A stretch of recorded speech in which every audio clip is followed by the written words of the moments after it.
Виктор Васильевич, давайте попытаемся разобраться, что такое процедура физического банкротства, потому что те же самые предприниматели, они освоили процедуру банкротства достаточно давно. Что она дает физическим лицам, насколько этот инструмент эффективен? Ну, мы привыкли к тому, что происходит на рынке, то, что мы видим по телевидению, в рекламах, да, и вот эти фразы, слоганы освободим от долгов, выведем из зависимости, только это уже касается не какого-то расстройства психологического там, или связанного с зависимостью, действительно психологической, это именно освобождение от задолженности путем использования инструмента банкротства, и мы привыкли к тому, что она преподносится как панацея для граждан, которые попали в тяжелую жизненную ситуацию и не могут погасить свою задолженность. На самом деле процедура чуть сложнее и шире, чем ее представляют нам вот в этих материалах и в рекламе. Процедура с гораздо большим количеством подводных камней, чем это также преподносится. То есть это не просто заявительный порядок, который вот, мы сделаем за вас все под ключ и все будет в порядке. Это гораздо сложнее. Но опять же нужно понимать, для кого и кто делает и заходит в эту процедуру. То есть категории потребители, то есть люди, которые попали в зависимость в результате полученных каких-то потребительских кредитов, кредитной задолженности перед банками теми же самыми, перед какими-то другими кредитными организациями. Есть категория бизнес. Это люди-предприниматели, которые, возможно, выступают поручителями в кредитных отношениях с банками за свои компании, за компании своих партнеров. Есть категория, как бы это ужасно не звучало, но аферистов. То есть люди, которые перед процедурой банкротства ставят собственные цели, связанные с уклонением от уплаты задолженности. И в зависимости от той категории, про которую мы говорим, у каждой свои цели. У потребителей это действительно выйти из кредитной кабалы. Причем кабалы не в плохом слове, не в плохом смысле именно как понуждение к чему-то. Ну, люди сами себя в эту ситуацию загнали, они не могут платить долги. Ну, условно говоря, взяли ипотеку и не могут расплачиваться по ней, правильно? С ипотекой сложнее, но, условно говоря, да. То есть есть задолженность, которая не могут погасить, и им нужно выйти, потому что проценты постоянно увеличиваются, растет просрочка пени, подключаются коллекторы, и все это действительно качество жизни очень сильно портит. Бизнес интереснее. Как правило, у бизнесменов цель не выйти из кабалы, потому что так или иначе, будучи в банкротстве, будучи под прессингом контрагентов и банков, они могут продолжить жизнь, они знают, как это делать, у них есть для этого ресурсы и средства. Их цель продолжить деятельность, продолжить бизнес и убрать вот эти факторы, которые мешают им этим заниматься. Потому что аресты, запрет на выезд за рубеж, какие-то иные обеспечительные меры, которые предпринимаются приставами, исполнителями, они мешают заниматься предпринимательской деятельностью так или иначе, и банкротство для них это возможный инструмент от этого всего освободиться. Но в том числе это инструмент, который позволяет им приостановить начисление штрафных санкций и пений. Опять же, давайте на примере. Условно говоря, есть предприниматель с долгами, но его не перекредитовывают, потому что уже вот он доверие исчерпан банком. Да? И у него есть такая возможность банкротства, чтобы освободиться от вот этого бремени и уже более свободно действовать, более свободно развивать свой бизнес. На самом деле даже невозможность, у него есть обязанность. На каком-то этапе у гражданина возникает обязанность обратиться в суд с признанием собственного банкротства, потому что он не в состоянии погасить долги, и закон это трактует именно как обязанность. Да, у него есть право это сделать тоже на каком-то этапе, пока условно говоря, вот те признаки неплатежеспособности обязательные, которые в законе прописаны, не появились, он вправе это сделать, когда понимает, что, возможно, не рассчитается. Но вот когда 500 тысяч, условно говоря, у него наступили, и он точно больше 500 тысяч, он точно понимает, что никак, допустим, 10% долга уже просрочно он не платит, да, он обязан обратиться в суд с признанием собственного банкротства, если он прекрасно понимает, что он не справится с этой кредитной нагрузкой. И да, пожалуй, для него это будет единственным шансом как-то прекратить начисление всех этих штрафных санкций и пений, которые ему выставляют его кредиторы. Только процедура банкротства здесь у него сработает. А при обязательной процедуре банкротства, коль скоро мы об этом заговорили, много ли человек, вот обычное физическое лицо, много ли он теряет? Ну, нужно понимать, что он теряет все имущество, на которое можно обратить взыскание, за исключением так называемого исполнительского иммунитета, который распространяется на единственное жилое помещение, ну, либо объект недвижимости. Хотя тут тоже есть свои подводные камни и интересные моменты.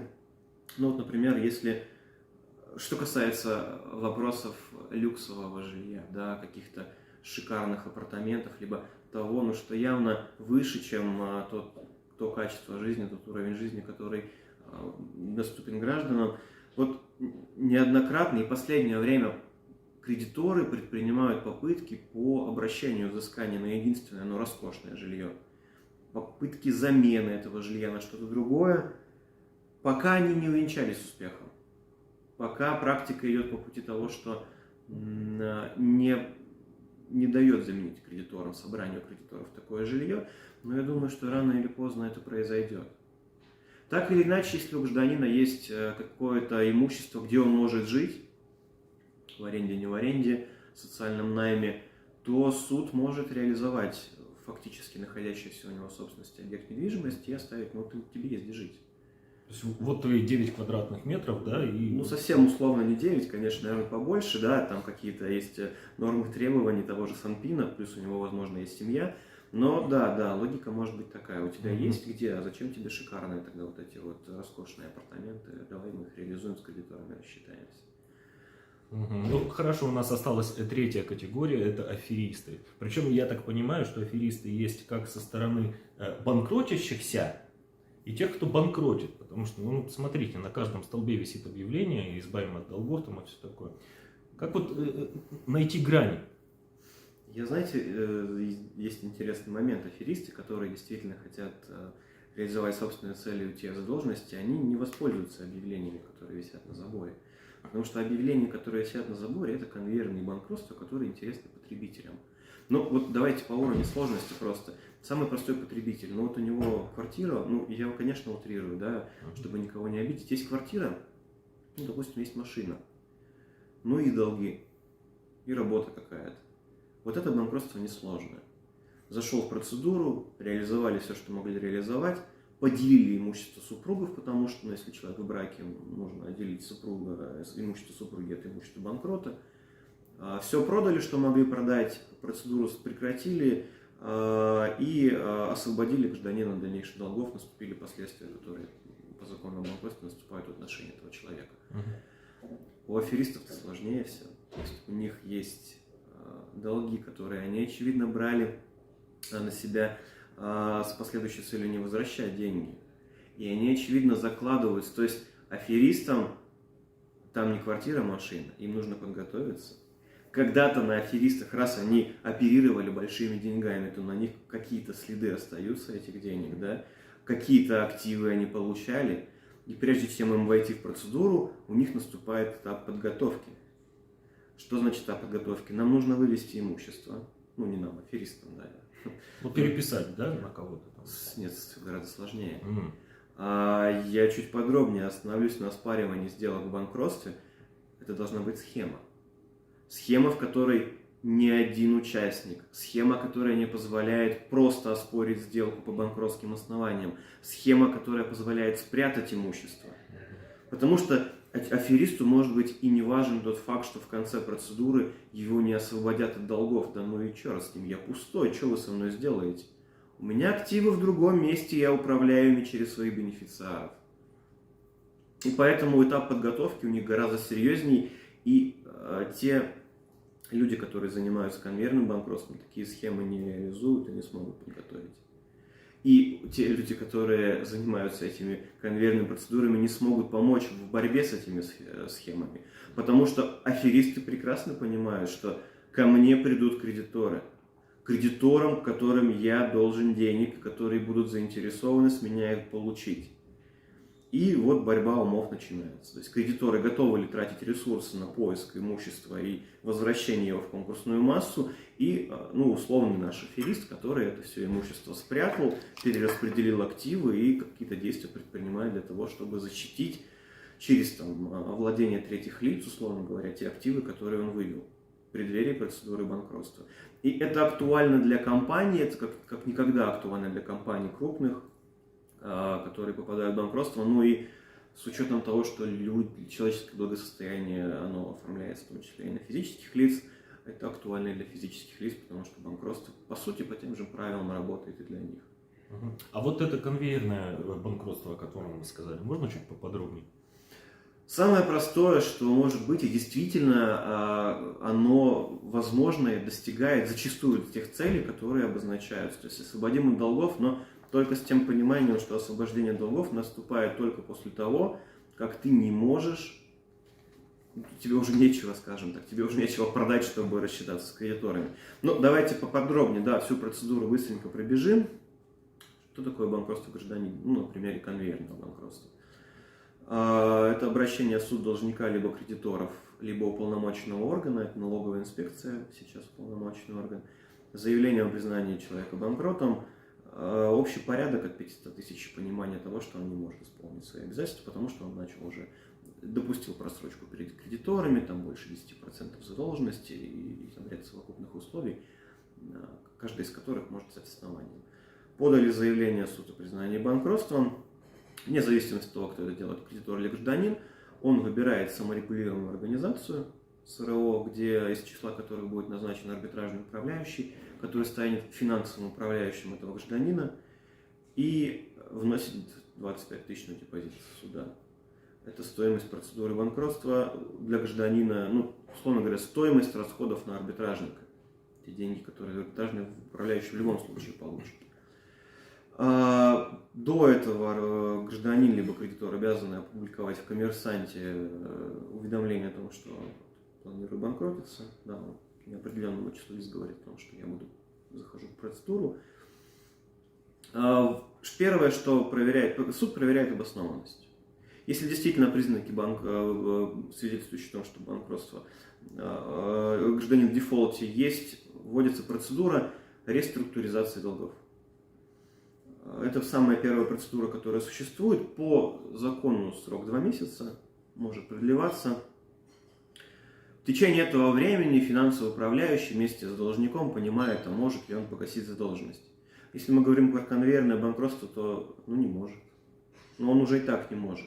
Единственный бонус, возможно и не единственный, но очень существенный бонус в том, что приостанавливается начисление пений, штрафных санкций, все эти штуки за просрочку, снимаются аресты с должника. Это не значит, что он может взять и распорядиться имуществом. Нет.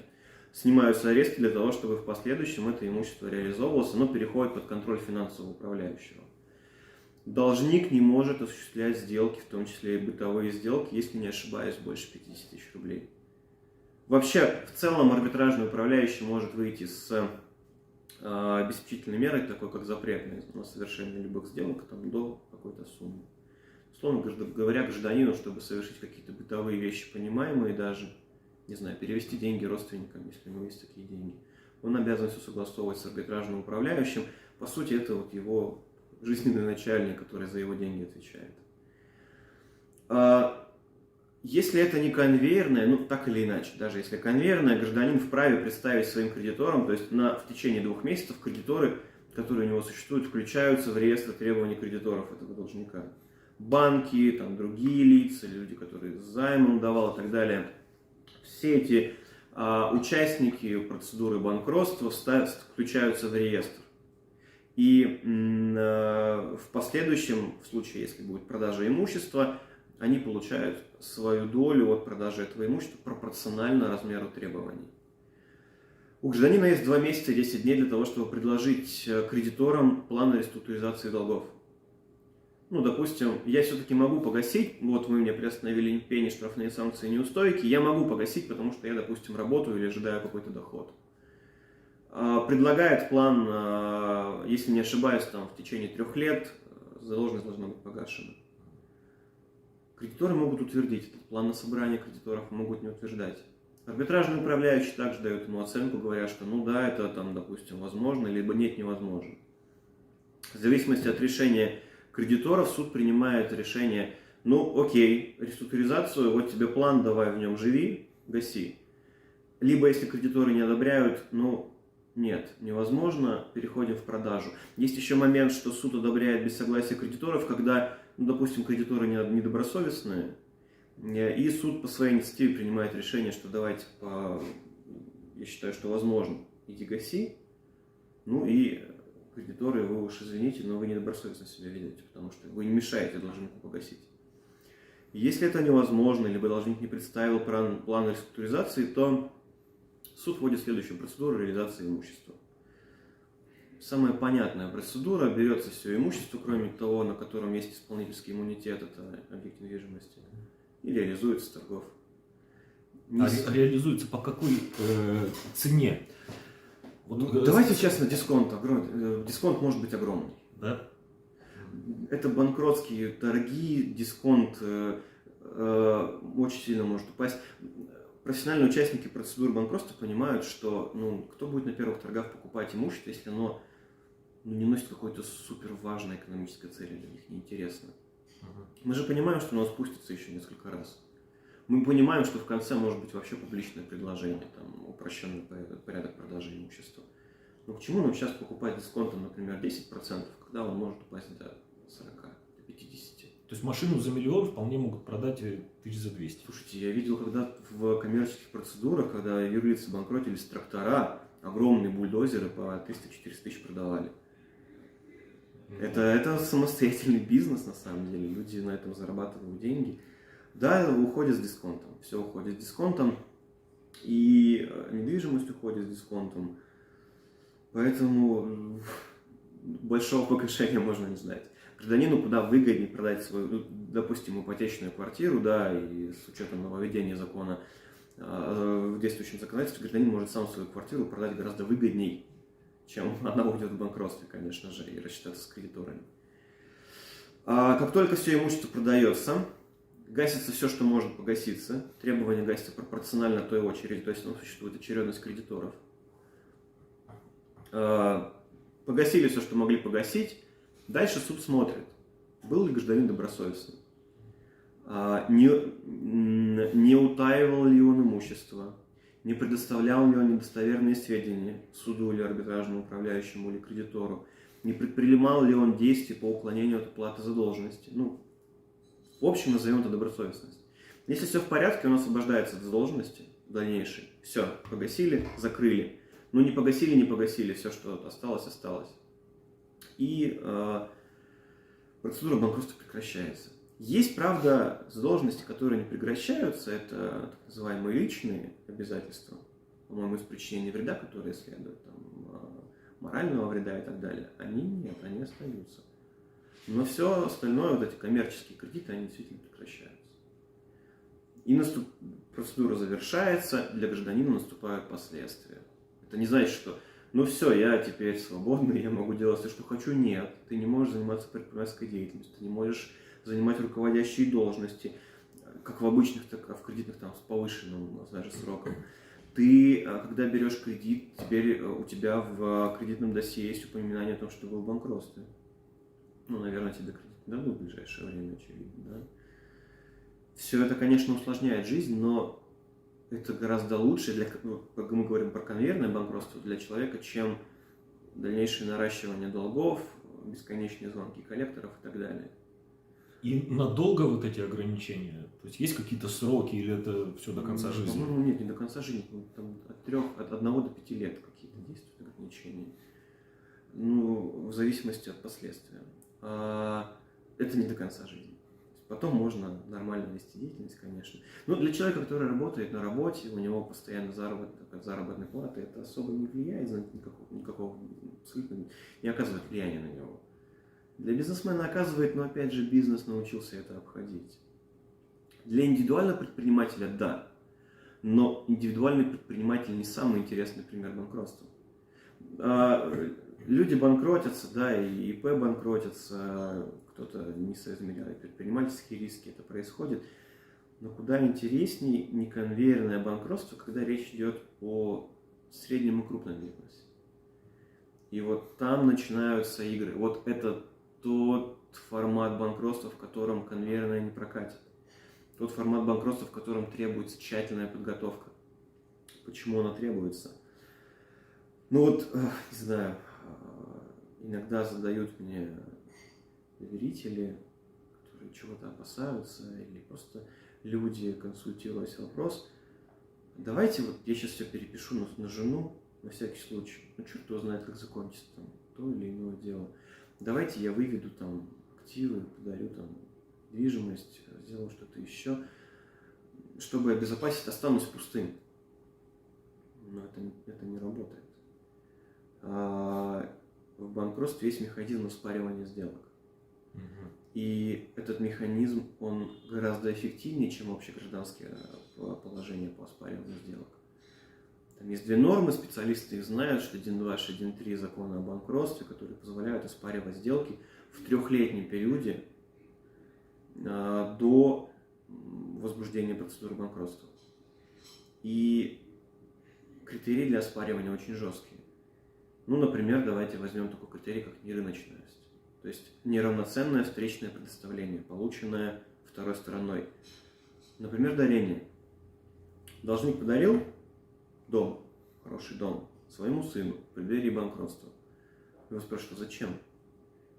Да, я просто сыну подарил. Не знаю, я продал сыну его за 1 миллион, а его рыночная стоимость 10 миллионов. Нет, так не пойдет.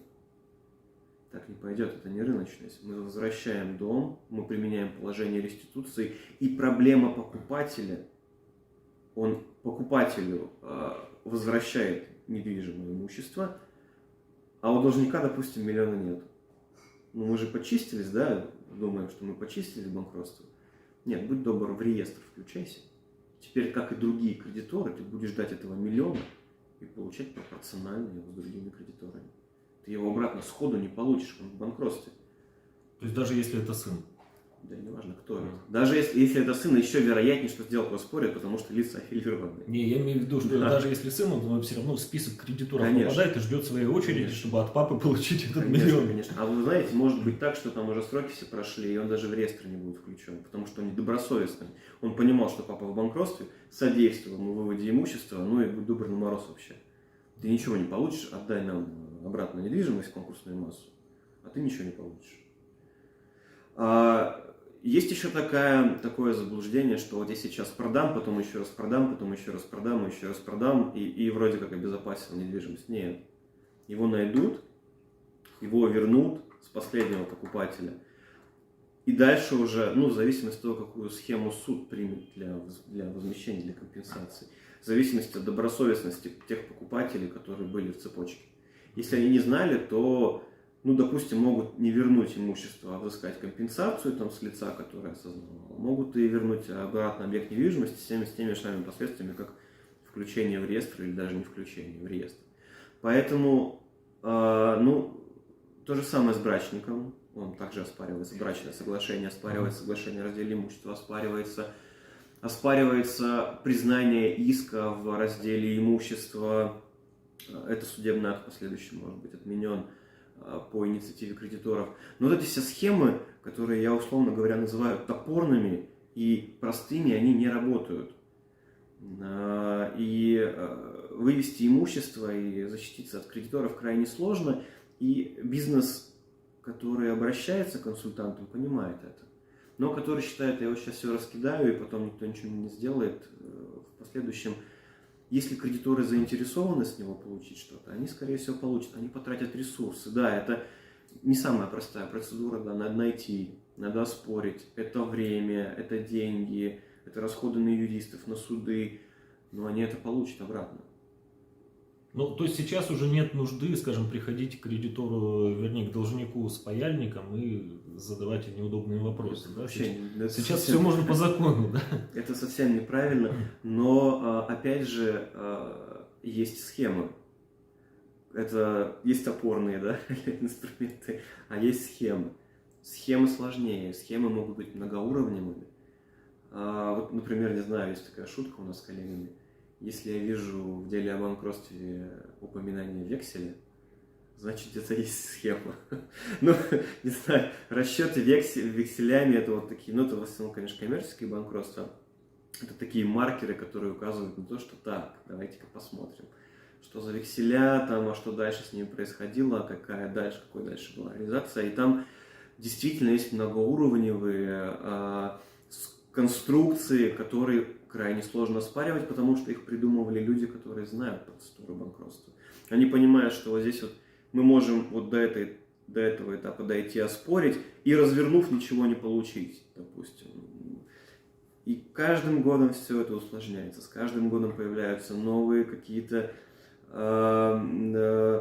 Я даже читал, вот коллеги пишут, у меня есть банкротство, схемы первого поколения, второго, третьего поколения. Я читал эту статью год назад, я думаю, появилось четвертого и пятого поколения схемы какие-то наиболее сложные. Так вот, чтобы с ними работать и понимать, ну, нужны, конечно, знания и компетенции.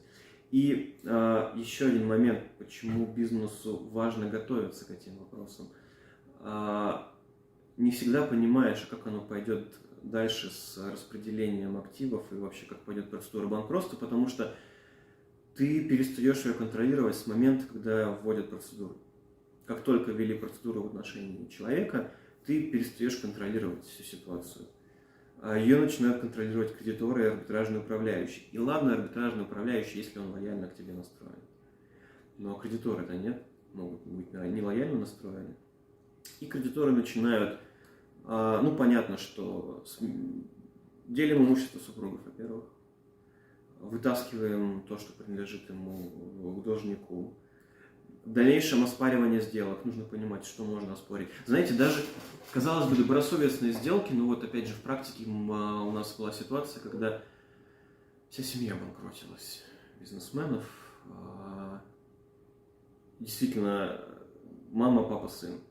То есть у каждого свой бизнес, и все одновременно... Я бы даже сказал семейного, но, конечно, есть семейный большой, а есть у каждого свой. Но попали все. Поручительство, потому что взаимное существовало. И вот в этой ситуации крайне важно понимать, где максимальные риски наступят, как бы их придержать. Ну, потому что кто-то все-таки должен быть основным должником, да, у кого-то есть активы. И важно, например, чтобы тот, у кого есть активы, прошел чуть позже, чем основной должник. Ну, вот есть большие активы, за счет которых можно удовлетворить требования кредиторов. Но банк-то хочет быстрее и сразу и вкуснее, и он начинает взаимодействовать с другими должниками. И здесь очень важно эти последствия понимать на стадии подготовки. Кого что ждет, какие последствия, когда наступят, какие сроки, что больше всего под ударом, какие сделки под ударом. Ну, вот, допустим, там было добросовестное дарение. Ну, подарили, там, родственникам дарили объект недвижимости, но там правда было добросовестное дарение. Тогда еще никто не понимал, что один из участников бизнеса упадет в эту процедуру. Ну, правда, никто не знал. И причем такие добросовестные сделки-то они отстаиваются, они защищаются. И здесь вообще никакого конвейерного банкротства быть не может, потому что сама процедура отходит на второй план, и на первый план выходят обособленные споры. Оспаривание сделок, разногласия с кредиторами, порядок продажи имущества и так далее. Вот в этом основная сложность. И когда гражданин идет, обычный потребитель банкротится, да, оно понятно.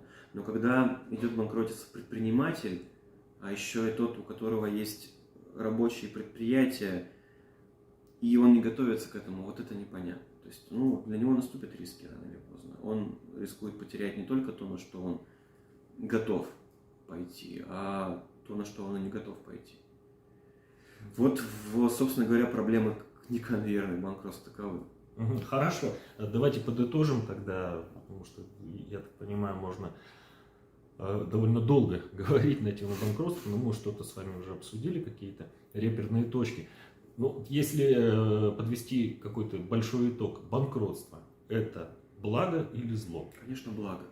Это механизм, который в здоровой экономике позволяет умереть и возродиться вновь. Ну, это как, да, такой жертвенный костер для предпринимателя, и через который он проходит, вновь встает из пепла и начинает заниматься бизнесом. Да, у нас есть такие ограничения, они довольно жесткие, там, он не может сразу зайти в предприятие, но он же не обязан делать это так, как проще. Он закончил, он расплатился с кредиторами через процедуру, но, думаю, дальше живи дальше. Ну, в целом, получается, неважно, насколько высоко ты взлетел, важно, как часто ты смог подняться. Да, что ты поднялся, в принципе, у тебя такой шанс есть. Спасибо большое. Рад был. Всего доброго. Встречи, спасибо.